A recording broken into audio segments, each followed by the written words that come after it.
Ladies and gentlemen, welcome to Dev Diary. By releasing this video, I may have just opened a box that will change the future of survival games forever. So before we get into things, be sure to leave a like if you enjoy the video and subscribe if you're new to the channel. Also remember to turn on notifications so you don't miss future videos. So, I like Pokemon and I like Pokemon content, so much so that I made a Pokemon-inspired game which is a chaotic battle royale of adorable madness. But it was directionless and was eventually shelved. Then Palworld, a Pokemon-inspired survival game, was released, which seemed like a potential direction for the chaotic battle royale. It was not. But I really liked the resource/build concept developed for the project and wanted to use it again, and after some brainstorming it became clear. I also like Pokemon cards and have fond memories of collecting them in my youth, so what if there was a survival game where gathering resources was basically like opening card packs? Well, in our attempt to make that happen, the player controls like you would expect in a top-down survival game and has the ability to hit resources to gather them with a left click. Each resource, which for the sake of time is either a tree or rock, has their own properties. For example, different health pools, and more importantly, drops. Now, the same exact inventory/build system from our Palworld inspired project has been carried over to this project. So if you want a more in-depth look into how this system was built, you can check out that video, which is linked in the description. Now, some changes have been made. For example, not only can the player manipulate tiles, but they can also spawn physical objects into the world. These items are simple things like chairs, tables, a campfire, and statues of the player, because it's completely normal to build one-to-one statues of yourself out of wood, rocks, and Godor. Shut up, I don't need you to be judging me in what I do in my alone time.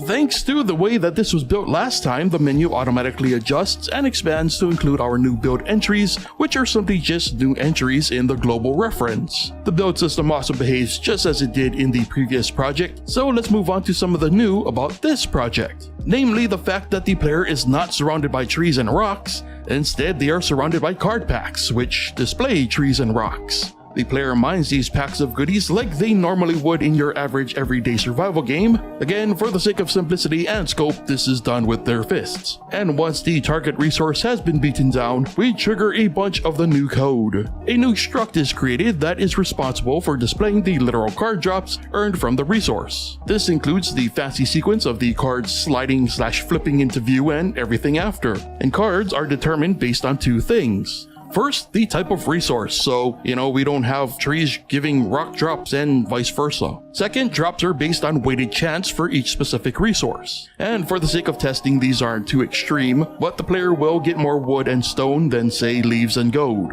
And I already know what you're thinking, who wants to sit through this animation for each tree felled and stone mined? Well, good news, the player can fast forward through each step with spacebar. Now, despite how this video started, it's very apparent that this is not the future of survival games.